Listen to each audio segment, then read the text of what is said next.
Mm, ¿Qué tal, profesor? Le voy a presentar, pues, el tema que me tocó, que es sobre los premios. Ay, este, una disculpa, se saltó de páginas. Yo lo voy a presentar el capítulo séptimo de los ingresos por la obtención de los premios. Primero, pues, ¿qué es un premio? Creo que, pues sí, creo que es importante nosotros como intérpretes jurídicos el poder definir, pues, qué es un premio. La primera, para no tener, pues, una gran, ambigüedad sobre la palabra. Y lo bueno es que bajo la legislación y bajo los parámetros internacionales no hay tanta discrepancia sobre la definición de lo que consiste un premio. Pues bueno. Un premio es una recompensa, galardón o remuneración que se da por algún mérito o servicio, algo material o espiritual que se obtiene como recompensa por haber realizado algún esfuerzo o, pues bueno, dentro de esas siguientes, haber sido favorecido por la suerte. Es una distinción, o sea, distintivo, un galardón o recompensa que se le da a alguien por algún mérito o servicio. Y pues bueno, la definición que podemos basarnos principalmente para esto, para efectos de de esta clase, vaya, es que es una retribución en efectivo o en especie que obtiene el ganador de un juego con apuestas o sorteos. Esto de acuerdo con el artículo tercero, fracción decimoctava del Reglamento de la Ley Federal de Juegos y Sorteos. Entonces, el premio, para tenerlo como muy claro, es cualquier tipo de retribución en efectivo o en especie, o sea, ya sea en dinero, o pues en especie se refiere pues a algún coche, bueno, algún inmueble o mueble, vaya, que sea una casa, que sea un departamento, que sea un barco, que cualquier tipo de premio, vaya, que sea retribuido, ya sea en efectivo o en especie, que obtiene ¿quién? Pues alguien, un ganador de un juego, ya sea de apuestas o de sorteos. No hay nada más, como digamos, en qué ondear. Así lo podemos definir. Ahora, dentro de los juegos y sorteos, y pues básicamente de los juegos y sorteos, o sea, alineados con la obtención de qué, de un premio, está todo este marco jurídico sobre los premios. Ahora, están organizados en cierta medida por la relevancia que tienen a nivel, pues por la supremacía constitucional, vaya, por jerarquía constitucional, jurídica, vaya. No tanto por el hecho de que estén organizados para efectos de qué, de los premios. Porque si bien o sea, en la constitución política de los Estados Unidos mexicanos, lo puse nada más para efectos del artículo 27 y 42. ¿Y qué nos hablan? ¿A qué nos remiten? Pues nos remiten a lo que es la propiedad y propiedad, englobando también la propiedad privada que también tenemos los particulares. Y el artículo 42 habla sobre cómo está conformado todo el territorio nacional. Y o sea, eso para efectos del premio, del impuesto sobre la renta, tiene importancia en el sentido de que, pues, todo tipo de contribución que se haga a partir del premio obtenido por el premio obtenido se va a repetir para efectos de todo el territorio nacional. De hecho, en la ley del impuesto más adelante podremos ver que se remite a eso. Que es cualquier obtención de ingresos cualquier obtención de ingresos a partir de premios realizados en loterías, rifas, concursos y entre otras cosas dentro del territorio nacional. Por eso también nos remitimos al artículo octavo del Código Fiscal Federal, porque habla exactamente de lo mismo. O sea, que el octavo del Código Fiscal nos remite a la territorialidad de la nación. Por eso su relevancia de estas dos, figuras, vaya. Pero realmente no es que estén hablando per se de los premios, sino que como los premios son ingresos obtenidos en el territorio nacional, entonces, pues por eso son gravables. Bajo estos dos, pues códigos, el código y la constitución. Ahora, los que sí son relevantes para los premios son la ley de impuestos sobre la renta, el reglamento de la ley de impuestos sobre la renta. Podríamos decir que también la Ley Federal de Juegos y Sorteos, el reglamento de la Ley Federal de Juegos y Sorteos, e igual la Ley Orgánica de Administración Pública Federal. ¿Por qué?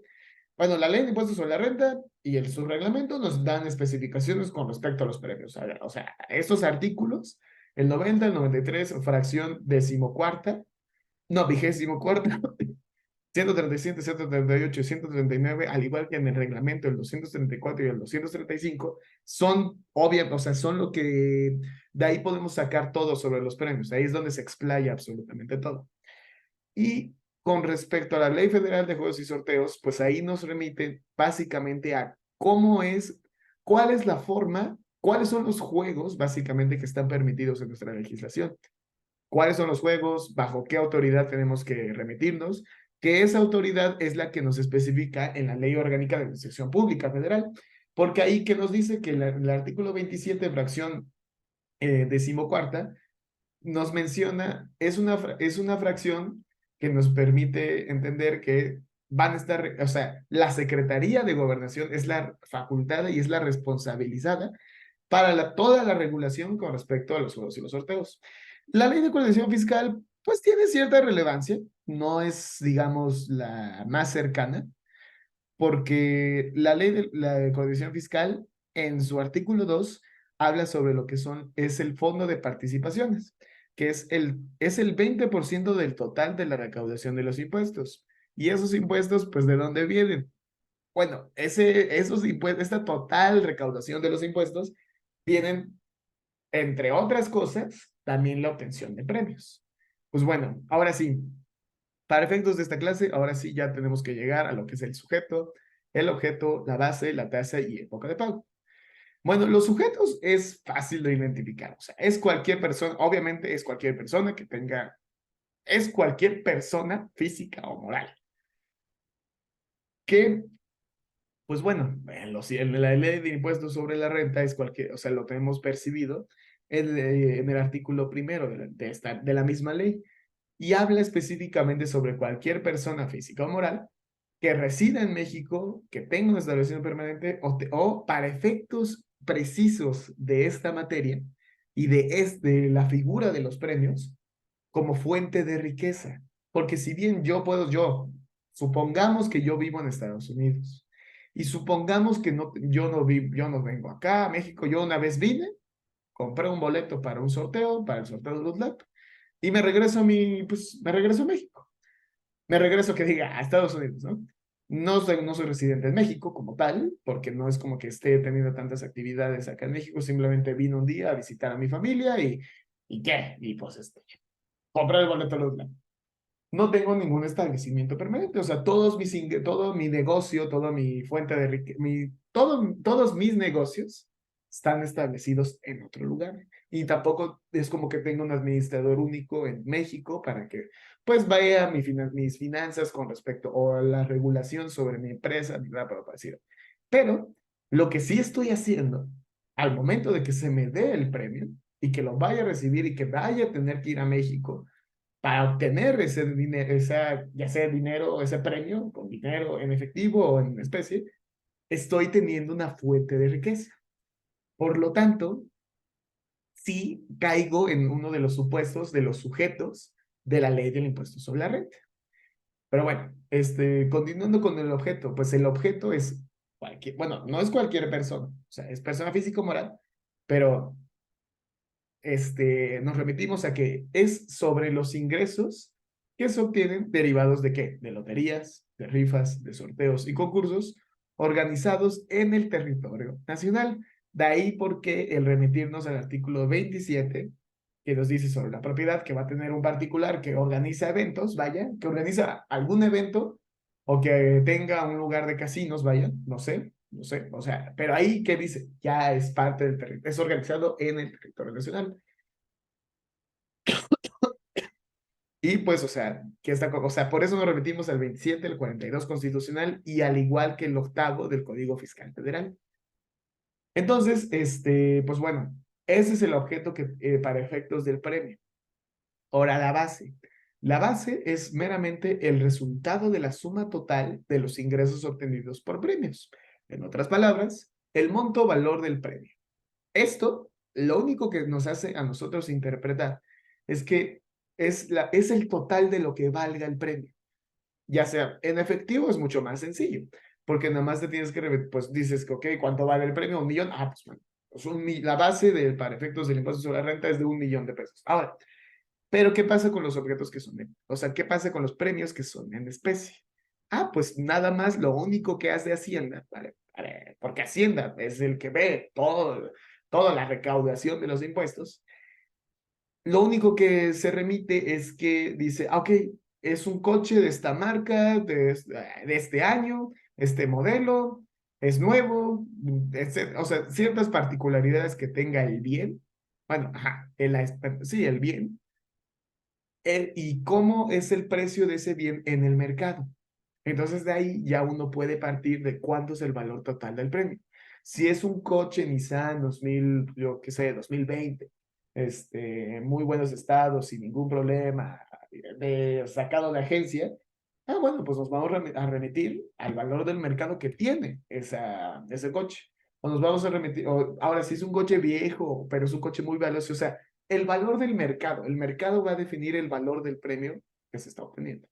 Ahora, con respecto a las tasas, aquí es un poco ya más interesante, porque en el artículo 138 del impuesto sobre la renta, nada más habla sobre que cualquier premio obtenido por pues, loterías, sorteos, concursos, rifas y lo que sea, se tiene que, le aplicas el 1%. Ahora, perdón, primero tenemos que entender que la tasa aplicable para los premios son dos, en el caso de los premios y loterías, rifas y sorteos y concursos, que es la tasa a nivel federal y la tasa a nivel estatal. A nivel federal se aplica el 1%, nada más. A nivel estatal puede ir variando, puede ser de 0 al 6%. ¿Por qué hacen esto? La verdad es porque lo dice la ley. No hay nada más, o sea, nada más se remite eso. Pero lo interesante es que ¿qué pasaría si una entidad federativa cambia su tasa, su porcentaje, bueno, su porcentaje de tasa? Que en vez de un 6, porque la ley expresamente dice que no se puede pasar del 6%. Si es que pasa, ¿qué pasa con una entidad federativa? Cambia su legislación y convierte esa tasa del 6% a 7% o 6,1%, entonces ya no se va a grabar del 1, el 1% federal ya no es 1%, ahora se convierte en 21%. Entonces, en vez de que en el premio te estuvieran, bueno, vaya, la tasa aplicable era en total, era del 27%, que diga, del 7%, ahora va a ser un total de 27%. Y de hecho el autor en el libro de personas físicas menciona que esto pues es una barbaridad en el sentido de que finalmente el contribuyente no tiene la culpa. No tiene la culpa de haber obtenido tal premio o sea, en tal entidad federativa que tenga una tasa mayor a la que diga la ley. O sea, es responsabilidad meramente de los legisladores de cada entidad federativa. Por lo que eso se contrapone realmente al principio de proporcionalidad no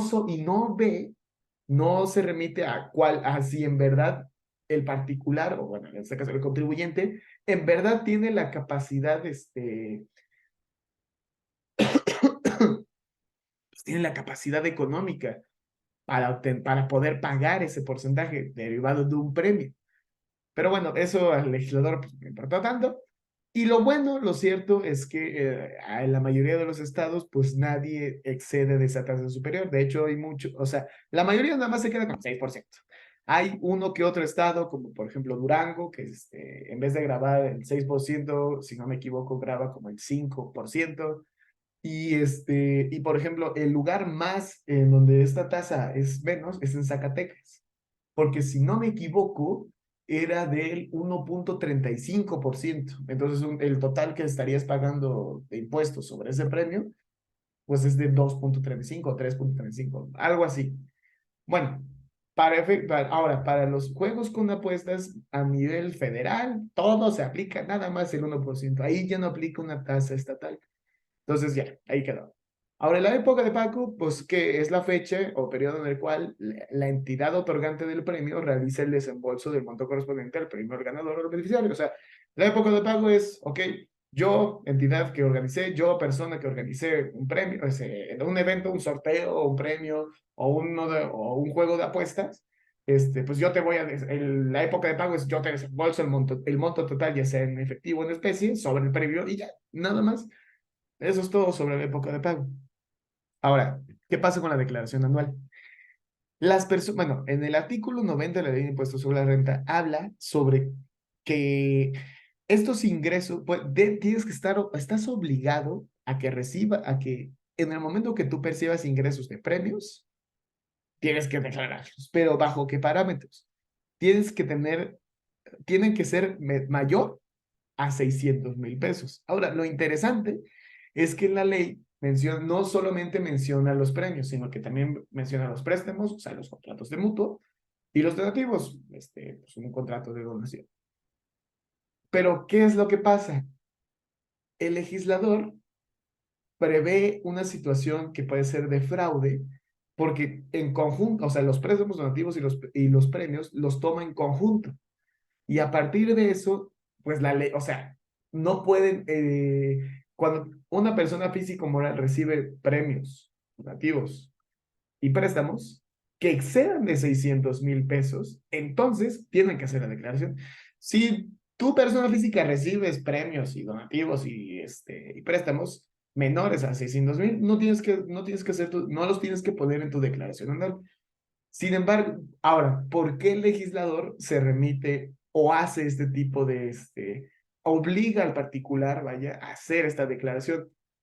Ya no hablemos específicamente de la retención, que eso lo vamos a ver más adelante, sino que específicamente si tú tienes más ingresos, tienes dentro de tus ingresos los premios, tus donativos y los préstamos que exceden 600,000 pesos, entonces tienes que declarar, porque en estas tres figuras se puede prestar mucho a lo que es pues un fraude.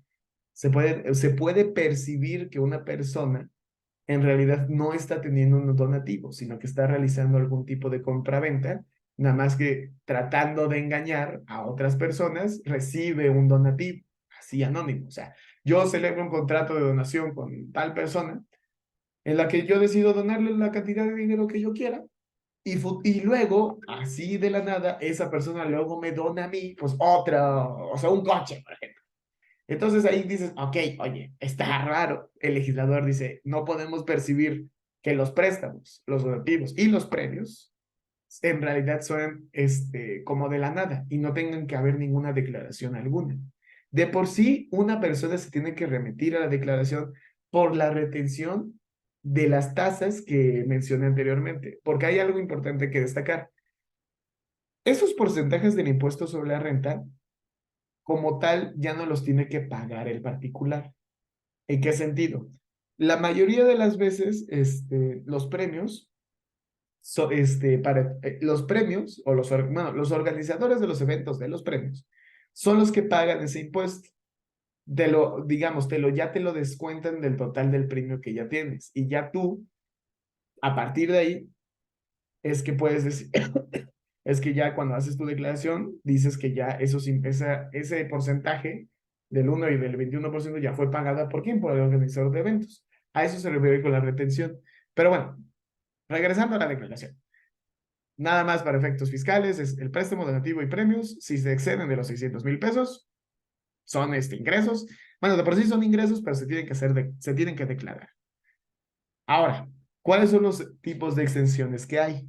Pues bueno, en el artículo 93, fracción 24ª, nos habla sobre que los premios obtenidos con motivo de un concurso científico, artístico o literario, abierto al público en general o a determinado gremio o grupo de profesionales, así como los premios otorgados por la Federación para proveer los valores cívicos, estarán que exentos del impuesto sobre la renta. O sea, ¿esto por qué? Porque obviamente se va a congratular a las personas que den aportaciones, pues que beneficien alguno de estas áreas de conocimientos científicos, artísticos, literarios, porque finalmente benefician a quién, pues a la cultura, a México, a los rasgos intelectuales. O sea, no puede ser, sería un poco, en cierta medida, injusto que una persona que esté dando su tiempo y está obteniendo un ingreso a partir de una aportación de conocimiento específicamente en estas áreas, pues no reciba, pues, o sea, se le cobre además este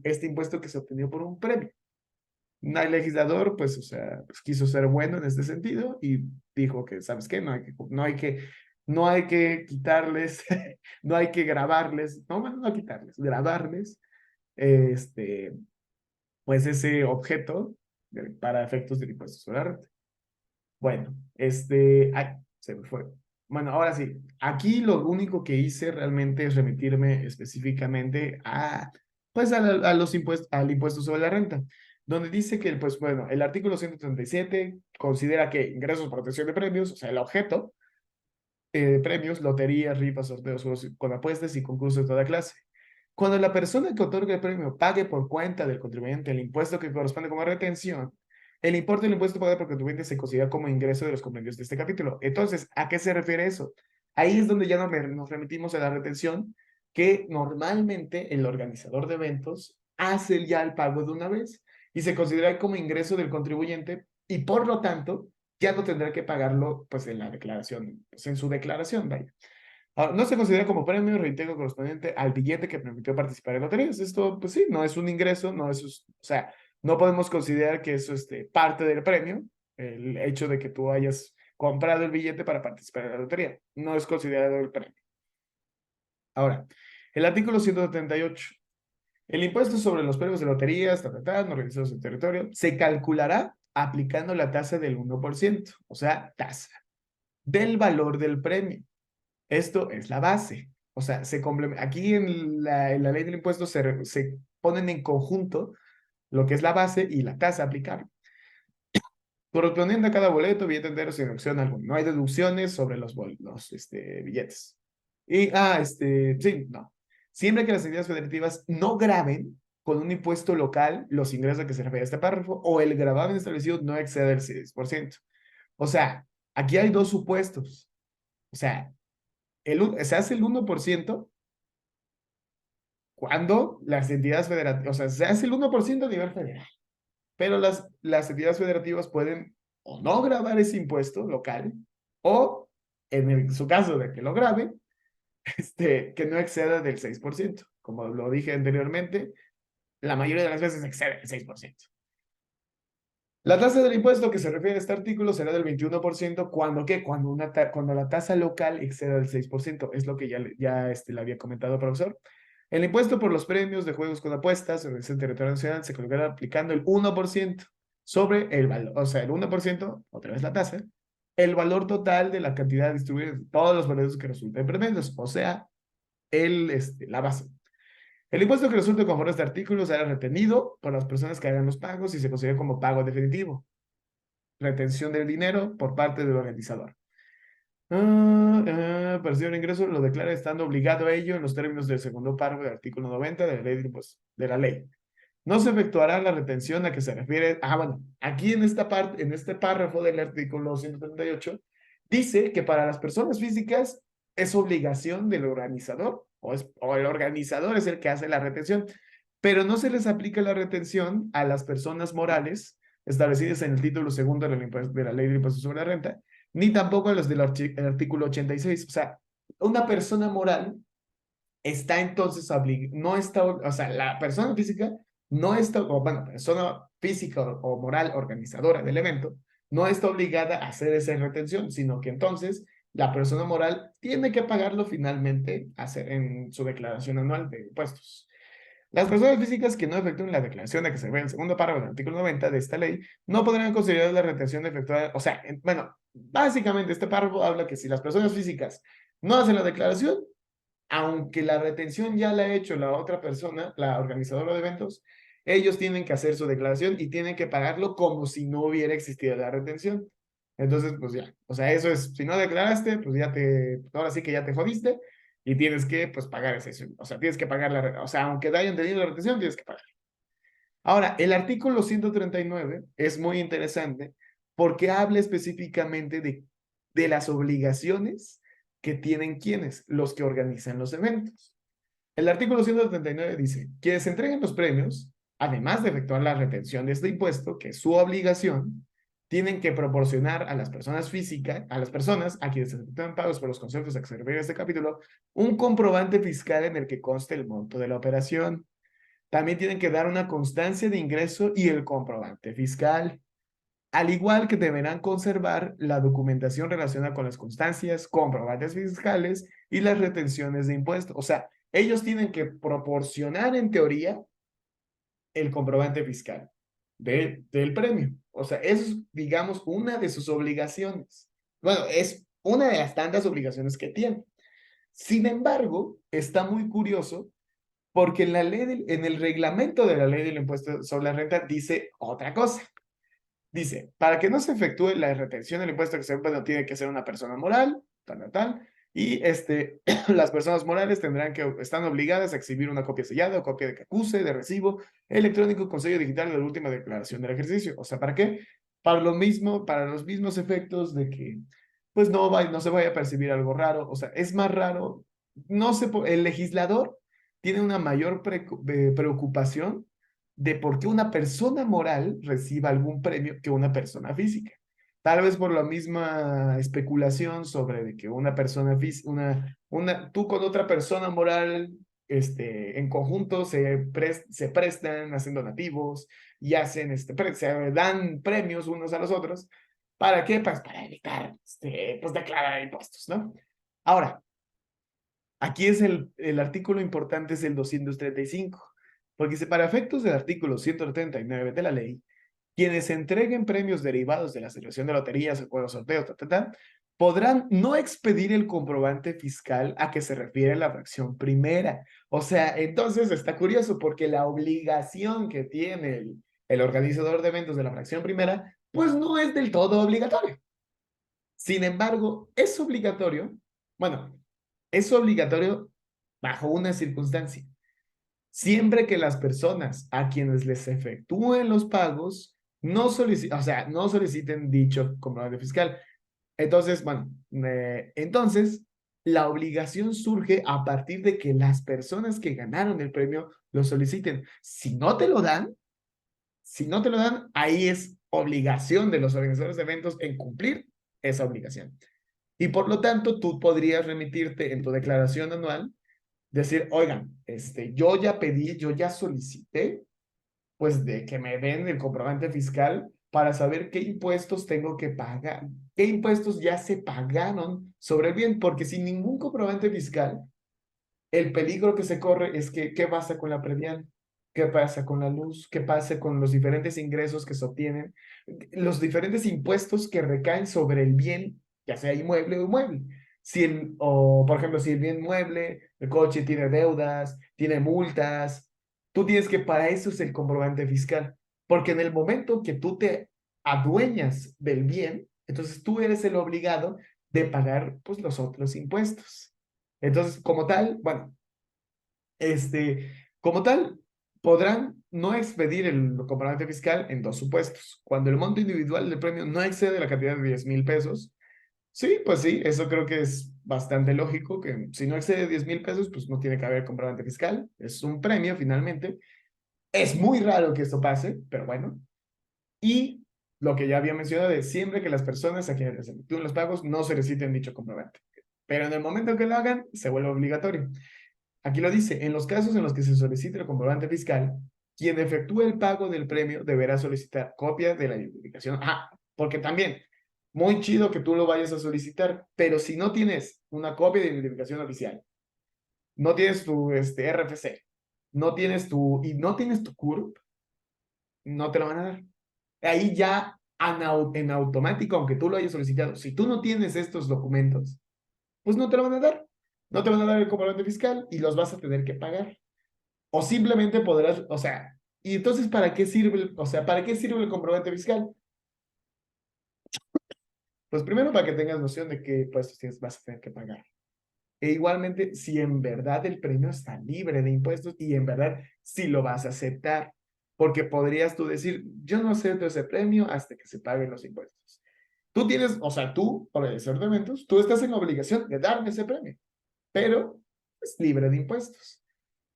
Entonces, realmente, si nos remitimos al artículo 139, si alguien no se, si no se toma la tarea de leer el reglamento para efectos de los premios, pues se va a dar cuenta que, pues, o sea, que no es obligación del organizador de eventos, sino es obligación en todo caso, bueno, es obligación en tanto el particular, o sea, bueno, el contribuyente, reclame, pida dicha solicitud del comprobante fiscal.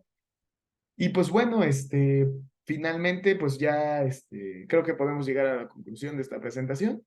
Podemos entender que los premios están regulados a grandes rasgos en la ley del impuesto sobre la renta, al igual que en la ley federal de juegos y sorteos. Ah, bueno, como dato curioso, creo que sería importante destacar que dentro de los juegos y sorteos, dentro de los juegos que se permiten las apuestas en animales.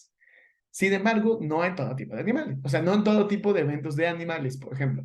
No se permite las apuestas sobre peleas de perros de animales. Pero sí se permiten las apuestas sobre, pues, caballos que corren, sobre, pues, remodelaje, cualquier tipo de cosas que no dañen la dignidad, vaya, bueno, la dignidad, pues, que tienen los animales. Sin embargo, como dato curioso, en la ley digamos, ya la legislación ha tratado de, pues, salvaguardar los derechos fundamentales que tienen los animales. Sin embargo, en específico, con respecto a a las peleas de gallos, esas sí son legales. ¿Por qué? Dentro de los juegos, a pesar de que esté prohibidísimo en toda la legislación el maltrato animal, con respecto a los juegos a las apuestas de gallos, sí se permiten. Porque en las apuestas de gallos, como la legislación del, bueno, el Congreso de la Unión, dentro de la legislación, determinó que los gallos, si bien pueden poner en peligro la vida y la dignidad que pueden tener, pues, los gallos, realmente es una tradición cultural.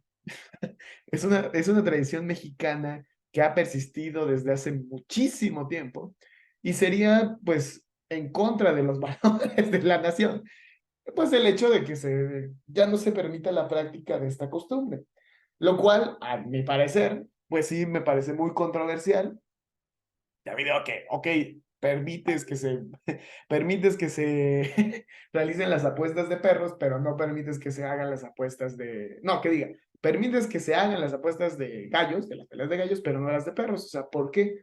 Nada más por el rasgo cultural.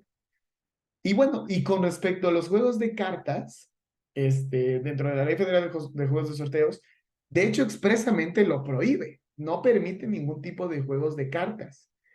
O sea, no, dice, los naipes no están, teóricamente no están permitidos.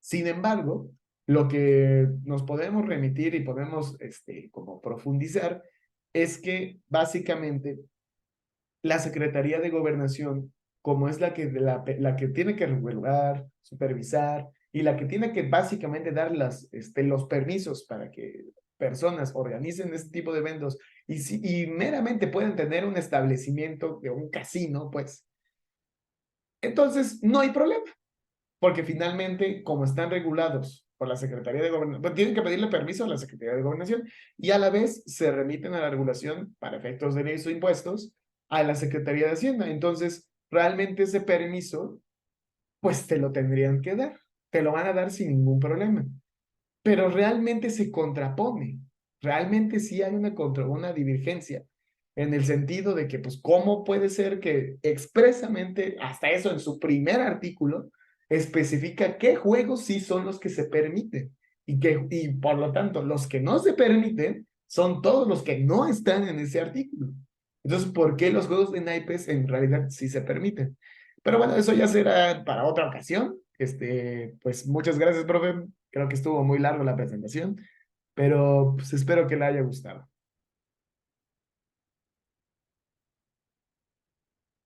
Y ahorita estoy tratando de ya apagar esto. Ah, pues, compartir. Pues muchas gracias, profesor, y perdón por entregarlo tan tarde.